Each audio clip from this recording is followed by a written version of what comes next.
Malir expressway, नाम तो सुना होगा। ये सिर्फ एक रोड नहीं, एक हाई स्पीड ड्रामा है। कहने को तो ये रोड कराची के ट्रैफिक का सॉल्यूशन है, लेकिन हकीकत में ट्रैफिक सॉल्यूशन के नाम पर मिला क्या? कंफ्यूजन का सिग्नल और करप्शन का फुल वीआईपी एक्सेस। हर टर्न पे एक नई ट्विस्ट, हर किलोमीटर पे एक नया स्कैंडल। अस्सलाम वालेकुम दोस्तों, मैं हूं आपका होस्ट यार मोहम्मद। आज की वीडियो शुरू करने से पहले चलो एक छोटे से स्कैम के बारे में आपको बताता हूं, जो अक्सर रियल एस्टेट कंपनियां करते हैं। इंडिया में बिहार के एक छोटे से गांव में प्लॉटिंग हो रहा था। सीन कुछ ऐसा है कि वहां के कुछ रियल एस्टेट डीलर्स, हाँ वही प्लॉट वाले, मशवरा कर रहे थे, यार लोग इधर ज़मीन नहीं ले रहे, ना प्रॉपर रोड है, ना बिजली है, ना नदी को क्रॉस करने के लिए कोई पुल है। अचानक एक एजेंट के जहन में आइडिया आया, क्यों ना हम एक ब्रिज बना दें इस नदी के ऊपर। लोगों को लगेगा यहाँ डेवलपमेंट शुरू हो रही है और प्लॉट्स की वैल्यू बढ़ेगी। और भाई साहब, किसी ने ना गवर्नमेंट से परमिट लिया, ना डिज़ाइन देखा, गांव के ठेकेदार से नदी के ऊपर ब्रिज बना दिया, जैसे कोई टेंट लगा रहा हो मेहंदी पे। और सबसे मज़ेदार बात, लोगों की लाइनें लग गई प्लॉट्स लेने के लिए। और ये खबर जब सोशल मीडिया पर वायरल हुआ, गवर्नमेंट पर प्रेशर पड़ा, तो गवर्नमेंट ने ब्रिज तुड़वा दी। लेकिन लैंड डीलर्स अपना काम कर चुके थे, प्लॉट बिक चुके थे और पैसा उनके पॉकेट में। A typical real estate scam. अब चलो कराची, जहाँ स्टोरी थोड़ी बड़ी है। ब्रिज की जगह पूरे 38.5 किलोमीटर की एक्सप्रेसवे बना दी गई, वो भी हमारे टैक्स के पैसों से। जी हाँ, मैं बात कर रहा हूँ मलिर एक्सप्रेसवे की। गवर्नमेंट कह रही है कि ये रोड लोगों के फ़ायदे के लिए है, लेकिन इसका असल मकसद प्लॉट्स की वैल्यू और सेल को बढ़ाना है। तो क्या किया गया? मलिर नदी के दरमियान से एक्सप्रेसवे डाल दी गई। जहाँ कभी नदी बह रही थी, खेत थे, लोग बसे हुए थे, वहाँ अब 6 लेन का एक्सप्रेसवे गुजर रहा है। और इस एक्सप्रेसवे का फ़ायदा किसको? उस आदमी को जो ऑलरेडी डीएचए या बहरिया टाउन में 2 प्लॉट्स लेके बैठा हुआ है और सोच रहा है कि कब प्राइसेस ऊपर जाएं। और उस बेचारे को क्या मिला जो मलिर नदी के किनारे रहता था? नोटिस का एक पेपर हाथ में थमा दिया और कहा कि जगह छोड़ दो भाई, डेवलपमेंट हो रही है। तो कहने का मतलब ये है कि जहाँ दुनिया में ब्रिजेस लोगों को कनेक्ट करते हैं, लेकिन पाकिस्तान में ब्रिजेस और रोड सिर्फ प्लॉट की कीमतों को बढ़ाने के लिए बनाई जाती हैं। बिहार में एक छोटी सी ब्रिज बना दी गई और कराची में 38.5 किलोमीटर की एक गैर ज़रूरी एक्सप्रेसवे बना दी गई। फ़र्क सिर्फ इतना है, वहाँ पैसा डीलर्स का था, यहाँ पैसा आपके टैक्स का है। और अब चलिए इसी रोड टू रिचेस का असली पोस्टमार्टम करते हैं। Welcome to the truth behind Malir expressway, जहाँ रोड का फ़ायदा किसी और को और नुकसान हम आम कराची वालों को। मलिर एक्सप्रेसवे प्रोजेक्ट को 2018 में लाहौर के एक प्राइवेट कंसल्टिंग फर्म ने सिंध गवर्नमेंट को प्रपोज किया था। यह एक unsolicited private public partnership proposal था। अनसोलिसिटेड पीपीपी प्रपोजल का मतलब है कि एक प्राइवेट कंपनी खुद से एक इंफ्रास्ट्रक्चर प्रोजेक्ट का आइडिया और प्लान गवर्नमेंट के पास लेके आए, बिना किसी फॉर्मल टेंडर या रिक्वेस्ट के गवर्नमेंट की तरफ से। ना इस रोड से मुताल्लिक ट्रैफिक स्टडी हुई, ना फ्लड रिस्क का अंदाज़ा लगाया गया, और ना ही वहाँ के रहने वालों के लिए कोई रीसेटलमेंट प्लान तैयार किया गया। बिना किसी प्रॉपर फिजिबिलिटी स्टडी या ग्राउंड रिसर्च के सिंध गवर्नमेंट ने 2020 में इस प्रोजेक्ट को अप्रूव कर दिया। लेकिन सबसे अफसोसनाक बात यह है कि कराची के सालों पुरानी जरखेज और जिंदा मलिर नदी को, जो इस शहर के एग्रीकल्चर बेल्ट की लाइफलाइन थी, उसे सिर्फ कुछ रियल एस्टेट माफियाज को राजी करने के लिए एक एक्सप्रेसवे के नीचे दफन कर दिया गया। इस प्रोजेक्ट की कॉस्ट क्या है? ये प्रोजेक्ट पैसों के लिहाज से काफ़ी बड़ा था। इनिशियल कॉस्ट लगभग 27.6 बिलियन रुपीज़ का था। लेकिन इस बड़े प्रोजेक्ट के लिए जब पैसों की ज़रूरत पेश आई, तो हुकूमत ने एशियन डेवलपमेंट बैंक को अप्रोच किया टू कंस्ट्रक्ट दिस रोड। हर इदारे का काम करने के अपने हुसूल होते हैं। कहानी में ट्विस्ट तब आए जब एशियन डेवलपमेंट बैंक ने गवर्नमेंट ऑफ पाकिस्तान से इस प्रोजेक्ट की फिजिबिलिटी रिपोर्ट मांगी, और इसी दौरान वर्ल्ड बैंक को मलिर के एनवायरमेंटलिस्ट हफीज़ बलोच का लेटर मौसूल हुआ, जिसमें क्लियरली इस एक्सप्रेसवे का सारा मामला मेंशन था। एक थ्रू रिसर्च एंड स्टडी के बाद एशियन डेवलपमेंट बैंक ने इस प्रोजेक्ट को नल एंड वॉइड करार दे दिया। कुछ रीजंस नीचे मेंशन हैं जिसकी वजह से एडीबी ने मलीर एक्सप्रेसवे को रेड फ्लैग दिखाकर डिक्लाइन कर दिया। इस प्रोजेक्ट की रिजेक्शन की वजूहात में शामिल कुछ पॉइंट्स ये थे। सबसे पहला, environmental impact assessment EIA incomplete थी। एडीबी ने कहा कि जो इन्वायरमेंट रिपोर्ट गवर्नमेंट ने सबमिट की वो पुअर क्वालिटी की थी, ना प्रॉपर डेटा था, ना आवाम की राय ली गई। ये इंटरनेशनल स्टैंडर्ड्स के बिल्कुल खिलाफ थी। पब्लिक कंसल्टेशन नहीं हुई थी। असेसमेंट करते वक्त ये ज़रूरी होता है कि अफेक्टेड लोगों यानी गोट वाले फार्मर्स रेजिडेंट से पूछा जाए, उन लोगों की राय ली जाए। लेकिन यहाँ गवर्नमेंट ने किसी लोकल बॉडी को फॉर्मली इन्वॉल्व नहीं किया। यह प्रोसेस लीगली इनवैलिड है। एडीबी ने मजीद अपने रिपोर्ट में कहा कि जब यह प्रोजेक्ट आवाम के लिए बना रहे हो तो वहाँ रहने वालों के मशवरात इस रिपोर्ट में क्यों मौजूद नहीं है। Low cost to benefit ratio ADB के मुताबिक यह प्रोजेक्ट इतना महंगा था 27.6 बिलियन रुपीज़, लेकिन इससे आवाम का फ़ायदा बहुत कम था। कराची का सारा ट्रैफिक नाज़िमाबाद, यूनिवर्सिटी रोड, सदर, शार फैसल और लांडी पर है। कराची की टोटल आबादी 2 करोड़ 3 लाख है और यह प्रोजेक्ट जिन एरियाज़ को कनेक्ट कर रहा है इनकी टोटल आबादी 3 से 4 लाख लोग हैं और उनमें से भी 60% से ज़्यादा लोग पाकिस्तान से बाहर हैं। क्लाइमेट और flood risk Pakistan already global warming impact countries के रडार में है।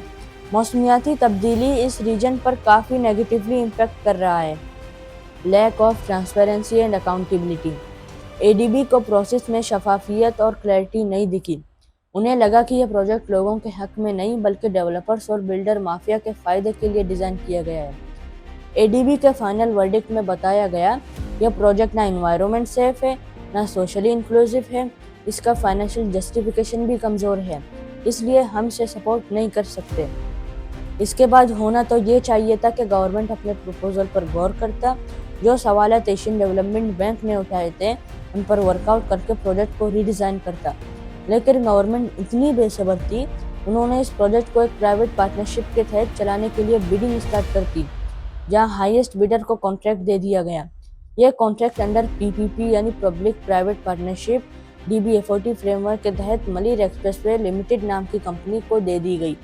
मलीर एक्सप्रेसवे लिमिटेड 4 कंपनियों का मुश्तरका ग्रुप है। DBFOT फ्रेमवर्क से मुराद D for design, B for build, O for operate, T for transfer. ये सारे इख्तियारात उस प्राइवेट कंपनी को चले गए जिसको ये कॉन्ट्रैक्ट मिला। इस एग्रीमेंट ने गवर्नमेंट को इस प्रोजेक्ट से बिल्कुल काट दिया, लेकिन सबसे अहम काम अब भी गवर्नमेंट के ज़िम्मे है। रोड मुकम्मल होने पर इस रोड का फीता गवर्नमेंट काटेगी।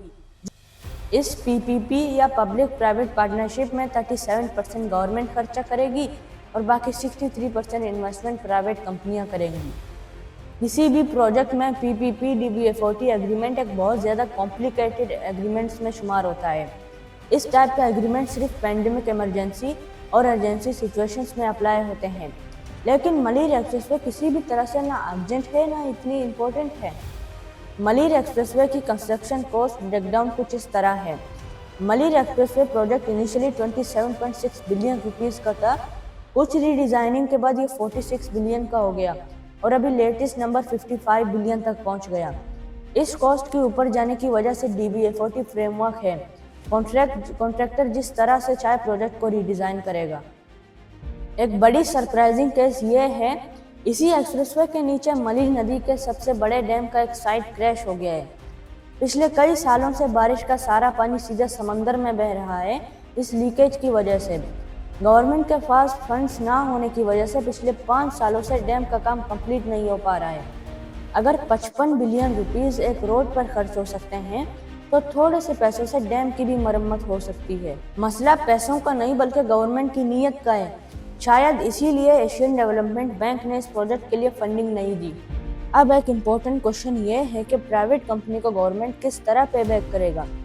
मलीर एक्सप्रेसवे 28 साल की डील, आम आदमी के नाम पे स्कैम। तो सुनो, अब बात सिर्फ एक सड़क की नहीं है, ये बात आपके फ्यूचर, आपके टैक्स, आपके शहर के साथ होने वाले एक बड़े धोखे की। एक ज़रूरी सवाल, आखिर ये प्राइवेट कंपनी इतना पैसा क्यों इन्वेस्ट कर रहे हैं मलीर एक्सप्रेसवे में? गवर्नमेंट अब प्राइवेट कंपनी के पैसे कैसे पे बैक करेगा? अगले 28 सालों तक टोल टैक्स और इश्तेहारों का हर एक पैसा सीधा प्राइवेट कंपनी के हाथ में जाएगा। लेकिन ये तो सिर्फ ट्रेलर है, असली पिक्चर अभी बाकी है। MRG यानी मिनिमम रेवेन्यू गारंटी, नाम याद रखना। अगर कंपनी का रेवेन्यू टारगेट पूरा नहीं होता तो बचा हुआ पैसा गवर्नमेंट कौमी खजाने से देगी। और गवर्नमेंट का पैसा मतलब मेरा, आपका, हमारे टैक्सेस का पैसा, जिन पैसों से अस्पताल, स्कूल, पार्क्स, रोड्स बनने थे, वो पैसे किसी और काम में इस्तेमाल होंगे। अब एक्सपर्ट्स कह रहे हैं इस रोड को प्रॉफिटेबल बनाने के लिए रोजाना मलिर एक्सप्रेसवे पर 1,30,000 गाड़ियां चलनी चाहिए, समझे। इसलिए MRG यानी मिनिमम रेवेन्यू क्लोज के तहत एग्रीमेंट किया गया, क्योंकि गवर्नमेंट और प्राइवेट कंपनी को अच्छी तरह मालूम है ये सिर्फ टोल टैक्स से पैसे वसूल नहीं होंगे। अब आइए कराची शार फैसल पर नज़र डालते हैं। ये रोड पूरे सिटी की बैकबोन है। शार फैसल से रोज़ाना ऑन एवरेज 4.5 से 6 लाख गाड़ियाँ गुजर रही हैं। यह रोड 60 साल पुरानी है। अब शार फैसल जैसा ट्रैफिक मलिर एक्सप्रेसवे पे कब आएगा? 10 साल में, 20 साल में, या कभी भी नहीं? चलो इस अमाउंट को ब्रेक डाउन करते हैं। एक दिन में 1,30,000 गाड़ियाँ, टोल टैक्स एक गाड़ी पर 100 रुपये, ये बनते हैं रोज़ाना 13 मिलियन रुपीज़। साल का हिसाब लगाएं तो 4.7 बिलियन रुपीज़। अगर आमदनी एक साल में 4.7 बिलियन से कम रही तो गवर्नमेंट को MRG एग्रीमेंट के मुताबिक बकाया पैसा कौमी खजाने से प्राइवेट कंपनी को पे करना होगा अगले 28 सालों तक। ये वही पैसे हैं जो गवर्नमेंट हमसे वसूल करता है मुख्तलिफ टैक्सेस की सूरत में, कभी पेट्रोल के प्राइसेस बढ़ाकर तो कभी महंगाई में मजीद इजाफा करके। हम और आप इस रोड पर सफ़र करें या ना करें, भले चाहे आपके पास गधा गाड़ी भी ना हो, लेकिन इस रोड का लोन हमें पे बैक करना है। रोड पर गाड़ियाँ डिफेंस और बहरिया टाउन वालों की चलेंगी और रोड बनाने के बिल सारे कराची के लोगों से वसूल होगा। इन सब के बाद भी गवर्नमेंट हमसे सरकास्टिकली कहता है यह रोड कराची वालों के लिए एक तोहफा है पीपल्स पार्टी की तरफ से। मलिर के फ्लोरा और फौना को तबाह करके बदले में एक्सप्रेसवे से जुड़ा हुआ मलिर का नाम भी हटा दिया गया। यहाँ तक कि गवर्नमेंट ने इस रोड के नाम को मलिर एक्सप्रेसवे से तब्दील करके शहीद जुल्फ़िकार अली भुट्टो एक्सप्रेसवे कर दिया और लोग समझते हैं ये मलिर की डेवलपमेंट है। अगर गवर्नमेंट थोड़ा जहन लगा लेता इस प्रोजेक्ट के नेमिंग राइट्स 5-10 साल के लिए लीज पर किसी कंपनी को बेचकर करोड़ों के हिसाब से पैसे कमा लेता। ये पैसे प्राइवेट कंपनी को पेबैक करते MRG के थ्रू। लेकिन गवर्नमेंट को बहुत शौक है खुद पगड़ी पहनने की, भले वो पगड़ी के एवज करोड़ों का नुकसान हो। लाहौर के एक प्राइवेट फर्म को कराची के ट्रैफिक का मसला समझने का जिम्मा दिया गया, लेकिन मसला ये था कि ना उन्होंने इस शहर को समझा, ना लोगों के हालात देखे। जिस शहर में 60% आबादी ईद के लिए नए कपड़े नहीं ले सकता, वो गाड़ी कहाँ से लेगा? और मलिर एक्सप्रेसवे का सबसे बड़ा आयरनी, ये एक ऐसी सोल्यूशन है जहाँ प्रॉब्लम कभी थी ही नहीं। ना वहाँ हैवी ट्रैफिक था, ना कोई बोटल नेक, ना कोई इमरजेंसी एस्केप रूट की ज़रूरत। लेकिन फिर भी एक शाइनी मेगा बजट एक्सप्रेसवे बना दी गई सिर्फ इसलिए कि कुछ लोगों के प्लॉट्स का रेट डबल हो जाए। जहाँ आवाम को स्कूल्स, हॉस्पिटल और पब्लिक ट्रांसपोर्ट चाहिए थी, वहाँ बना दी गई एक VIP शॉर्टकट जो सिर्फ उन लोगों के लिए काम आएगी जिन्हें ट्रैफिक कभी फेस करनी ही नहीं पड़ती। मलिर एक्सप्रेसवे वो इंजेक्शन है जो इस शहर को लगाया गया जहाँ ना बुखार था, ना डॉक्टर ने कहा था, बस केमिस्ट ने ज़बरदस्ती टॉन्स दिया। शुक्रिया दोस्तों, अगर वीडियो पसंद आई तो लाइक और शेयर ज़रूर करें, और हाँ, चैनल को सब्सक्राइब करना मत भूलना। ऐसे ही मज़ेदार कंटेंट के लिए मिलते हैं अगले वीडियो में। तब तक के लिए अल्लाह हाफिज़।